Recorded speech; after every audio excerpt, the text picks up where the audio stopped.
Bonjour et très bonne année à chacun d'entre vous. On est en 2025, on est en janvier, l'année a commencé. C'est pour moi l'occasion de vous souhaiter à vous tous qui êtes sur cette chaîne une très belle année 2025, que vos projets se réalisent.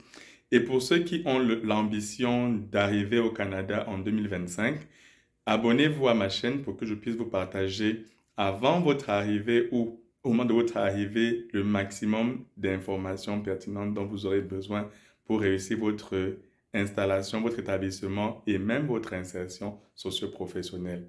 Alors, nous, on est au Canada depuis quelques temps déjà et on prend beaucoup de plaisir à être ici. Et je vais partager avec vous ce matin 5 points essentiels qui contribuent à l'épanouissement de nos enfants au Canada pour que ça puisse également vous aider peut-être à prendre la décision de venir ou alors de savoir ce à quoi vous aurez droit ou les avantages auxquels vous aurez accès parce que vous venez ici en tant que famille immigrante. Alors, on en parle tout de suite.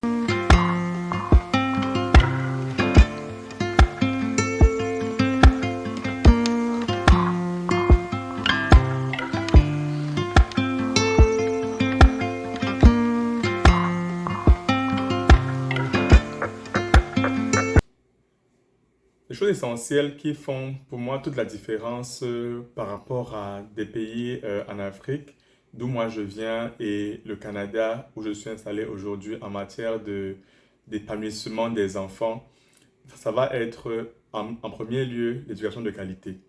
L'éducation est vraiment de qualité, je trouve, au Canada parce que on est dans un environnement où les enfants ont accès à une éducation de niveau international et on reconnaît quand même, on est en Amérique là, donc les standards sont plus ou moins élevés. Les exigences des programmes conçus pour nos enfants vraiment leur permettent justement d'aller toucher du doigt, d'expérimenter des choses nouvelles et différentes qui leur permet rapidement de gagner en autonomie.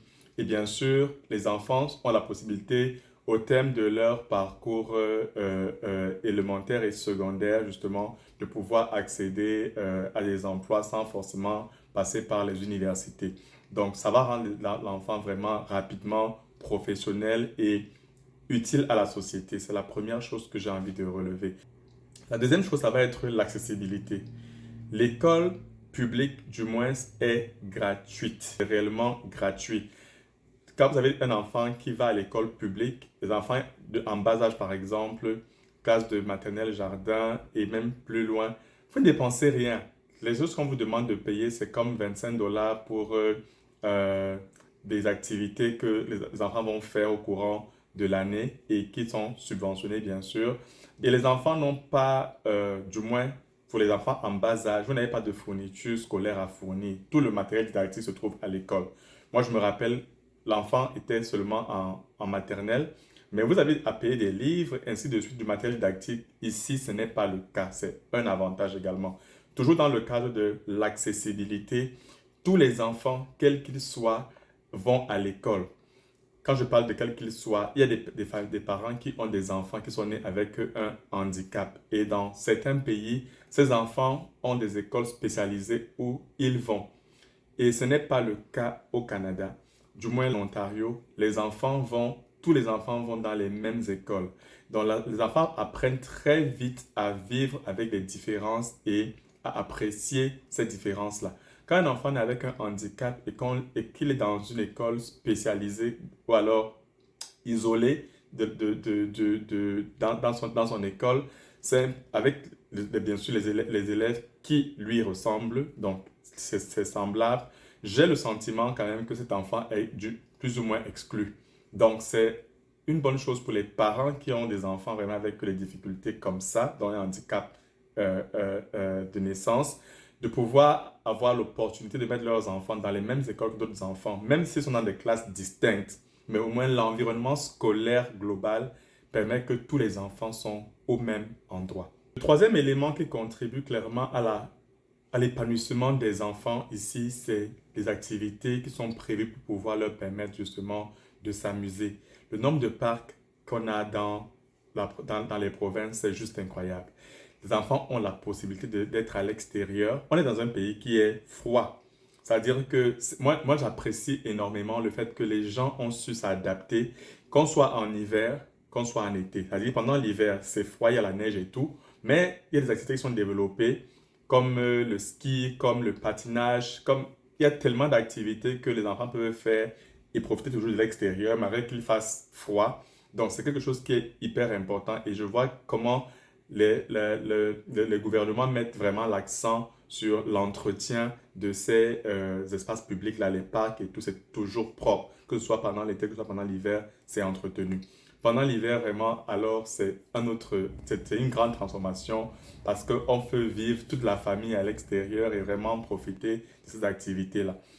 Toujours dans le cadre des activités, ce n'est pas juste d'avoir construit des parcs et tout, mais il y a également des espaces même à l'intérieur comme des piscines. Il y en a tellement. On permet aux enfants de faire plusieurs activités physiques, c'est-à-dire le sport. Tu peux faire comme la danse, tu peux faire le basket, tu peux faire du football, tu peux faire du hockey. Il y a une panoplie d'activités et des places sont disponibles pour que les parents puissent amener leurs enfants et les inscrire pour pouvoir faire ces activités-là. Il y a toujours des façons d'apprendre. Donc, on met en place, on met des personnes pour accompagner les enfants dans l'apprentissage. Et c'est valable pour les enfants comme pour les adultes. Pour les familles avec des faibles revenus, ça c'est quelque chose que j'ai envie de souligner parce que tout le monde ne peut pas s'offrir un certain confort. Mais qu'est-ce qui est prévu, c'est que les subventions sont données par la ville. Moi, je parle vraiment du cas de l'Ontario. La ville d'Ottawa vous donne des subventions pour permettre d'amortir la facture, pour financer ces activités et offrir à vos enfants ces plaisirs. C'est quelque chose qu'il faut également souligner et ça, c'est à féliciter. Le prochain point important, c'est le soutien familial et communautaire. En Ontario, les familles ont le privilège pour les parents de prendre un congé parental suffisamment long. Je vois des personnes prendre des congés jusqu'à 18 mois pour pouvoir prendre soin de leur famille. Moi, je trouve que c'est quelque chose de super important. Pourquoi? D'où je viens, par exemple, dans mon pays d'origine, quand vous prenez un congé de maternité, donc c'est la femme qui a le congé de maternité parce que c'est elle qui met l'enfant au monde, vous avez 3 mois de congé de maternité pour les entreprises qui se respectent. Je crois qu'il y en a d'autres qui font juste un mois et demandent que le salarié revienne au travail. Je ne trouve pas que c'est des politiques qui encouragent ou alors qui favorisent l'épanouissement familial, sachant que la famille, c'est la première structure dans laquelle vraiment il faut investir pour la réussite et le bien-être de l'enfant. Donc, je trouve ça vraiment super qu'ici, on ait la possibilité de prendre des congés parentaux, aussi bien l'un ou l'autre des parents. C'est-à-dire que ça peut être l'homme, ça peut être la femme. Et on est au Canada, il y a la diversité. Donc, il y a également des familles unisexes, également des familles monoparentales. Donc, je trouve ça fabuleux qu'on puisse permettre aux parents de prendre des congés parentaux de longue durée pour leur permettre de s'occuper de leur famille.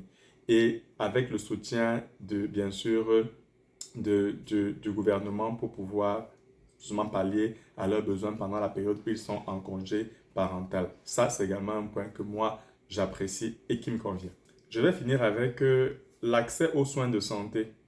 C'est important quand vous avez un enfant, quand vous avez des enfants, que vous puissiez être rassuré que s'ils sont malades, ils vont être soignés. Je sais que c'est très connu au Canada.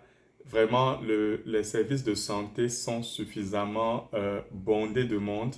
Et pour avoir parfois un rendez-vous, un médecin de famille ou avoir un spécialiste qui vous suit, c'est suffisamment difficile. Les gens ont beaucoup de peine avec tout ce qui est question de santé.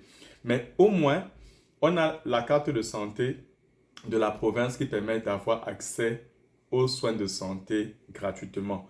Quand vous avez la chance également d'avoir un emploi où votre employeur s'est investi pour vous offrir des couvertures sanitaires, c'est un très bel avantage dont il faut profiter pour pouvoir prendre soin de vos enfants. C'est quelque chose également que je trouve qu'il faut féliciter et encourager. Ça permet vraiment d'être rassuré sur les questions en lien avec la santé des enfants, mais également de toute la famille.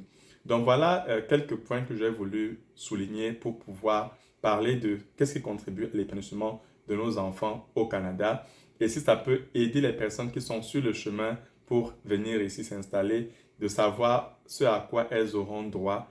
Voici quelques points que j'ai voulu vous présenter. Si vous êtes nouveau ici, n'hésitez pas à vous abonner et à me laisser un commentaire, un pouce si vous avez aimé le contenu et on se dit à très bientôt.